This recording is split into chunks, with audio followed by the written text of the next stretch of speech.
प्रियजनों, राधे राधे, जय श्री कृष्णा। मैं हूं चाणक्य राज भारद्वाज और आप देख रहे हैं राशि ज्योतिष, दर्पण मन का, सुख जीवन का।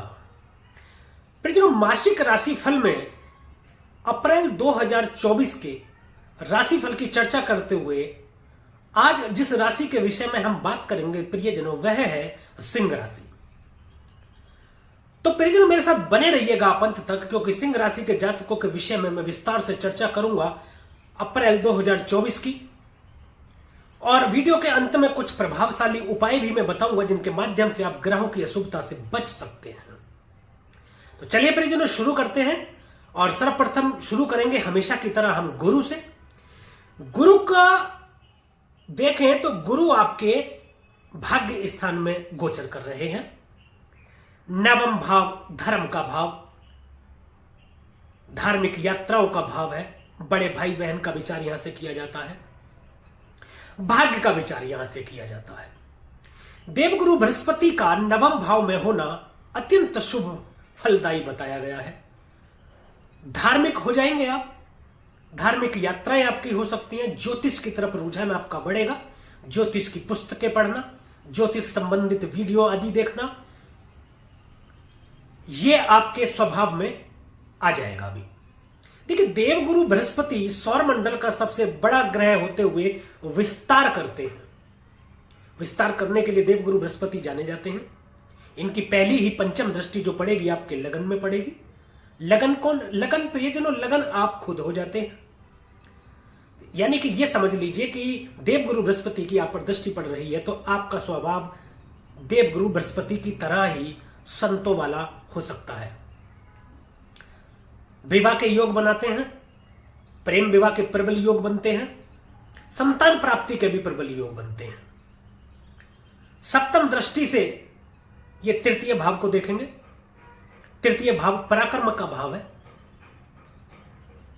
छोटे भाई बहनों का विचार यहां से करते हैं। कम्युनिकेशन का भाव भी है। छोटे भाई बहनों से संबंध आपके अच्छे रहेंगे। कम्युनिकेशन, मल्टीमीडिया इत्यादि से संबंधित यदि कोई कार्य कर रहे हैं तो उसमें गति देखने को मिलेगी आपको, उसमें अत्यधिक सफलता देखने को मिलेगी। पराक्रम में आपके वृद्धि होगी। नवम दृष्टि जो देवगुरु बृहस्पति की जाएगी वह जाएगी आपके पंचम स्थान में। पंचम स्थान प्रेम का भाव है। प्रेम संबंधों में प्रगाढ़ता आएगी। संतान के संबंध में सुखद समाचार मिल सकते हैं। निवेश इत्यादि में आपको लाभ प्राप्ति के योग बना रहे हैं देवगुरु बृहस्पति। शेयर मार्केट, स्टॉक इत्यादि में आप यदि निवेश कर चुके हैं या निवेश करने वाले हैं तो कर सकते हैं, उसमें आपको लाभ प्राप्ति के योग बन रहे हैं। राजनीति में कोई बड़ी उपलब्धि आपको मिल सकती है। उच्च शिक्षा के भी योग बन रहे हैं। ज्योतिष विज्ञान की तरफ तो आपका रुझान रहेगा ही, और हो सकता है कि आप ज्योतिष से संबंधित कोई कार्य कर भी रहे हो या आने वाले समय में आप एक अच्छे ज्योतिषी भी बनकर उभरे। देवगुरु बृहस्पति के बाद बात करेंगे शनिदेव की। शनिदेव आपकी राशि से सप्तम भाव में गोचर कर रहे हैं। दांपत्य जीवन में कड़वाहट की स्थिति हो सकती है। दांपत्य जीवन के लिए तो यह गोचर शनि का अच्छा नहीं है। व्यापारिक दृष्टि से जरूर यह अच्छा गोचर है। व्यापार में आपको सफलता मिलेगी। साझेदारी में भी थोड़े से मतभेद हो सकते हैं किसी भी कार्य को लेकर के, उससे सावधान रहने की आपको आवश्यकता है। देखिए, ज्योतिष संभावना है और सावधानी। संभावना और सावधानी समझ करके यदि सावधानी आप रखते हैं तो ग्रहों की अशुभता से काफी हद तक बचा जा सकता है। तृतीय दृष्टि शनिदेव की आपके भाग्य स्थान में जाएगी। यूं तो भाग्य स्थान में शनिदेव अच्छा कार्य करते हैं आपके लिए।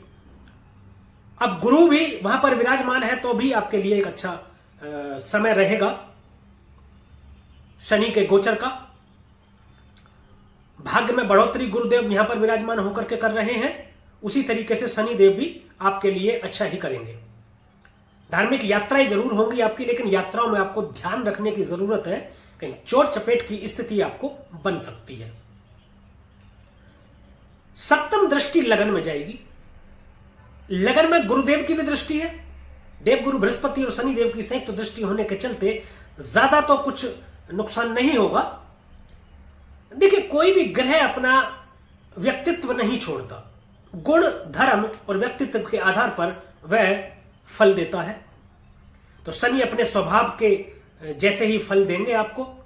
आपके अंदर थोड़ी अहंकार की स्थिति हो सकती है, आप अनैतिक कार्यों की तरफ थोड़ा सा हो सकते हैं, लेकिन देवगुरु बृहस्पति की भी दृष्टि होने के कारण वह सब ठीक कर देंगे, वह सब संभाल लेंगे। इसलिए आपका आचरण कुछ हद तक बिगड़ सकता है, परंतु फिर वो ठीक भी हो जाएगा। शनिदेव की जो दशम दृष्टि है वह आपके चतुर्थ भाव में जाएगी। चतुर्थ भाव से माता का विचार करते हैं। संपूर्ण सुख की प्राप्ति यदि देखनी हो तो हम चतुर्थ भाव से देखते हैं। भूमि, भवन, वाहन की प्राप्ति आपको आसानी से करा देंगे शनिदेव। चौथे घर में दृष्टि डाल करके अच्छा प्रभाव दे रहे हैं। यह शनिदेव की दृष्टि आपके लिए उत्तम रहेगी। माता के स्वास्थ्य को लेकर थोड़ा सा सावधान रहने की जरूरत है, बाकी तो शनिदेव अच्छा फल प्रदान करेंगे। शनि के बाद बात करते हैं राहु की। राहु आपके अष्टम भाव में स्थित है। अष्टम भाव अच्छा नहीं माना जाता, परंतु अष्टम भाव ऑकल्ट साइंस के लिए भी जाना जाता है। अचानक से घटित हो जाने वाली घटनाओं के लिए जाना जाता है। आयु का विचार यहां से करते हैं। मृत्यु का भाव कहा जाता है अष्टम भाव। परिवर्तन का भी भाव है। राहु भी परिवर्तन के कारक है। आप कोई नौकरी कर रहे हैं या कोई व्यापार कर रहे हैं, उसमें बदलाव हो सकता है। हो सकता है कि आप नौकरी कर रहे हो और उसे छोड़कर आप व्यापार करने लगे, या आप कोई व्यापार कर रहे हो उसे छोड़कर कोई दूसरा व्यापार करने लगे, कुछ भी करने लगे, यानी कि परिवर्तन आपके अंदर अभी देखने को मिलेगा। ससुराल पक्ष से कुछ तनाव हो सकता है। राहु देव की जो पंचम दृष्टि है वह 12वें भाव में जाएगी। व्यय का भाव है, खर्च का भाव। विदेश यात्रा यहां से देखते हैं, हॉस्पिटल इत्यादि यहां से देखते हैं, जेल का विचार भी यहां से करते हैं, व्यापार का भी करते हैं, सैया सुख का भी भाव है।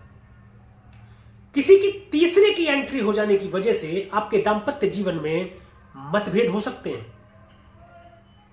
वह तीसरे की एंट्री आपके, यदि महिला है तो आपके पति के जीवन में हो सकती है, यदि पुरुष है तो महिला के जीवन में आ सकती है। पति पत्नी और वो वाला मैटर मतलब हो सकता है, जिसकी वजह से आपके दांपत्य जीवन में कड़वाहट आ सकती है। इससे आपको सावधान रहने की जरूरत है। अवैध संबंध स्थापित न करें। यदि पहले से चल रहे हैं तो उसको त्याग दें, अन्यथा आपको कष्ट का सामना करना पड़ सकता है। विदेश यात्रा हो सकती है आपकी, और विदेशों से आपको लाभ भी हो सकता है व्यापारिक दृष्टि से। राहु सप्तम दृष्टि से आपके दूसरे भाव को देखेंगे। दूसरा भाव कुटुंब का भाव है, वाणी का भाव है, धन का भाव है, निवेश का भी भाव है, खाना भी यहां से देखते हैं। इस दौरान आप कुछ स्पाइसी खाने के शौकीन हो सकते हैं, फास्ट फूड खाने के शौकीन हो सकते हैं आप, परंतु ध्यान दीजिएगा ऐसा खाने से कहीं स्वास्थ्य खराब ना हो जाए। वाणी में दोष उत्पन्न हो सकता है, जिसके चलते कुटुंब से संबंध खराब हो सकते हैं, आपके पति पत्नी के बीच में संबंध खराब हो सकते हैं, ससुराल पक्ष से आपके संबंध खराब हो सकते हैं। तो आपको सलाह दी जाती है कि सोच समझ कर बोले। जरूरत हो तो बोले, ना जरूरत हो तो ना बोले, बहुत ज्यादा जरूरत हो तो बात करें। वाणी में आपको कंट्रोल रखने की अति आवश्यकता है। निवेश में कुछ हानि हो सकती है। यदि आपने निवेश किया हुआ है पहले से, तो समय रहते उसको बाहर निकाल लें, या निवेश करना चाहते हैं तो भी कुछ समय के लिए आपको रुकना चाहिए, यह सलाह दी जाती है। नवम दृष्टि से राहु आपके चतुर्थ भाव को देखेंगे, जहां पर शनिदेव की भी दृष्टि है। तो शनि और राहु आपस में मित्र होने के कारण जैसा शनि प्रभाव देंगे वैसा राहु भी प्रभाव देंगे। राहु भी चतुर्थ भाव में अच्छा प्रभाव देते हैं। यदि आपकी उम्र 42 साल या इससे ज्यादा है, या 42 की उम्र पार कर रहे हैं, तो आप समझ लीजिए कि आप एक बहुत बड़े घर में जा सकते हैं, जो आपका अपना होगा। हो सकता है खरीदा हुआ वो, या हो सकता है आप बनवा रहे हो और इस दौरान आप उसमें स्थानांतरित हो जाए। राहु के बाद प्रियजनों अब बात करते हैं केतु की, जो कि आपके दूसरे भाव में स्थित है। केतु को समझें तो केतु डिटैचमेंट का कारक है। केतु कट करते हैं। यदि कोई पैतृक संपत्ति आपको मिलने वाली है, जिसके बारे में बात चल रही है, तो उसमें रुकावट हो सकती है थोड़ी सी। समय के लिए रुक सकता है वो, केतु दूर करते हैं। वाणी में भी आपके कट ऑफ रहेगा केतु के कारण, वाणी आपकी प्रभावी नहीं रह जाएगी, वाणी में कटुता रहेगी, रूडली रहेगा आपका जो बोलना है। तो बोलने पर तो मैं पहले भी बता चुका हूं कि वाणी पर आप संयम रखें, कंट्रोल रखेंगे तो इतना ज्यादा बुरा प्रभाव नहीं रहेगा। कुटुंब से दूरी हो सकती है, थोड़ा सावधान रहने की जरूरत है। अब बात कर लेते हैं पहले जो बाकी ग्रहों की। सबसे पहले बात हम सूर्य देव की कर लेते हैं। सूर्य देव इस वक्त आपके अष्टम भाव में गोचर कर रहे हैं। सूर्य आत्मा के कारक है, अष्टम भाव में अंधेरा है, ऑक्सीजन भी नहीं है, सूर्य प्रकाश है। सूर्य जहां बैठेंगे, सूर्य की उपस्थिति प्रकाशमान कर देती है उस जगह को जहां पर सूर्य की उपस्थिति हो, स्पष्टता लाते हैं, चीजें स्पष्ट दिखाई देने लगती हैं। परंतु सूर्य देव ग्रहण के प्रभाव में रहेंगे तो आपको सावधान रहने की जरूरत है। कोई बीमारी आपको घेर सकती है, हो सकता है पहले से कोई बीमारी आपके शरीर के अंदर पनप रही हो और अब अचानक से आपको यह पता लगे कि एक गंभीर बीमारी आपको है, तो समय रहते आप उसे दिखा लें तो ज्यादा ठीक रहेगा। ये 13 तारीख तक है। 13 तारीख के बाद में सूर्य देव आपके भाग्य स्थान में गोचर कर जाएंगे और गुरु के साथ मिलकर के आपके भाग्य को चमकाने का काम करेंगे, बहुत शानदार फल देंगे भाग्य स्थान में। आपके पिता के भाग्य को भी चमकाएंगे, आपके बड़े भाई के भाग्य को भी चमकाएंगे। लगन का स्वामी भाग्य में बैठेगा, अति उत्तम, गुरु के साथ प्रकाशमान कर देंगे आपके भाग्य को। भाग्य की बदौलत सारे काम बनेंगे। सरकारी नौकरी के प्रबल योग बनेंगे 13 तारीख के बाद में। यदि प्रयास कर रहे हैं तो तेज कर दे प्रयास, या कोई परीक्षा आप दे चुके हैं या परीक्षा देने वाले हैं तो बहुत अधिक संभावनाएं हैं कि उसका जो परिणाम है वह आपके पक्ष में आए। सूर्य के बाद फिर जो बात बुध की करेंगे, बुध अष्टम भाव में विराजमान। अष्टम भाव में बुध बिल्कुल भी अच्छे नहीं माने जाते। बुध वक्री हो रहे हैं, फिर अस्त भी हो जाएंगे।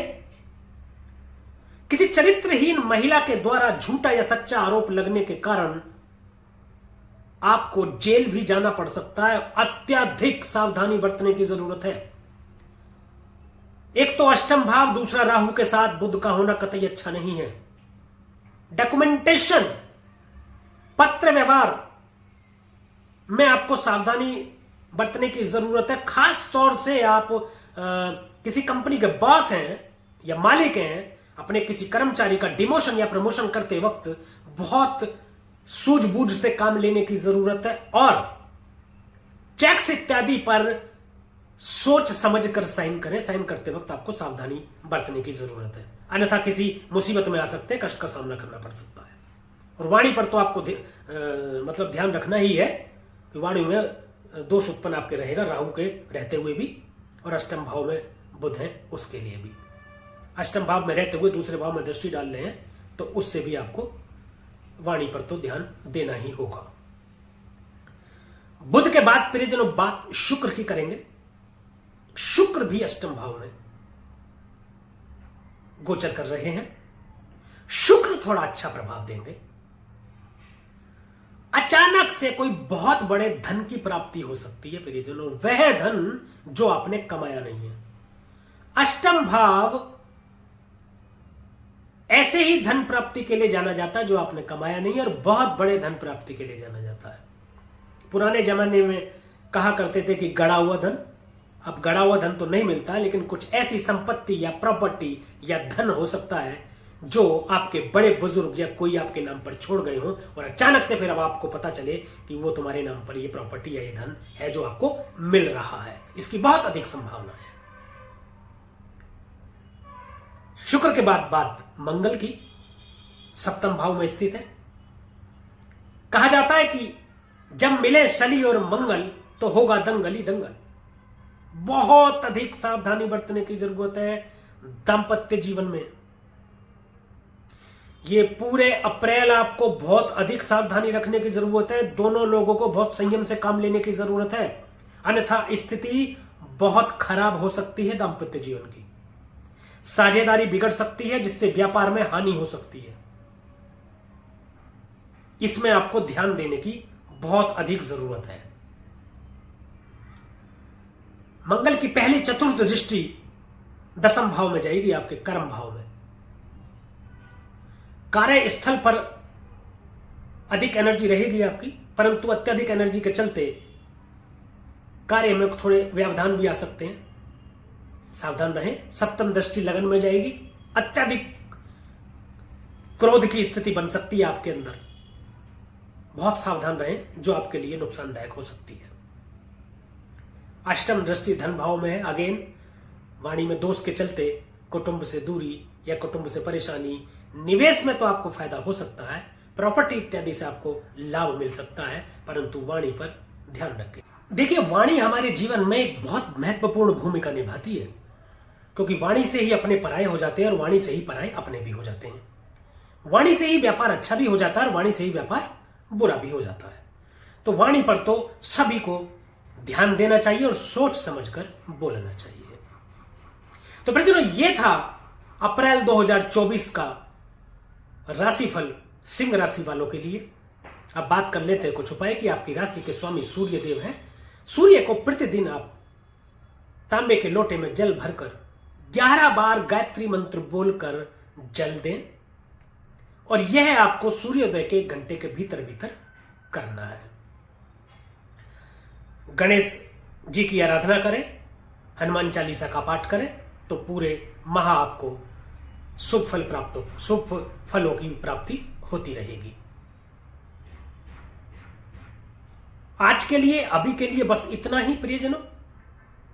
यदि यह वीडियो आपको अच्छी लगी हो, दी गई जानकारी से आप संतुष्ट हो, तो कृपया वीडियो को लाइक करें, शेयर करें और कमेंट करके हमें जरूर बताएं कि हमारे द्वारा फलित गोचर आप पर कितना प्रभावी है। और YouTube चैनल को सब्सक्राइब करें तथा बेल आइकन बटन दबाना बिल्कुल भी ना भूलें, ताकि इसी प्रकार की और भी महत्वपूर्ण जानकारियां आप तक समय पर पहुंचती रहें। अब मुझे दीजिए आज्ञा, मिलेंगे अगली वीडियो में, एक और राशि के विषय में चर्चा करेंगे, अप्रैल 2024 के राशिफल की। तब तक के लिए प्रियजनों, राधे राधे, जय श्री कृष्णा। और आप देखते रहिए राशि ज्योतिष, दर्पण मन का, सुख जीवन का।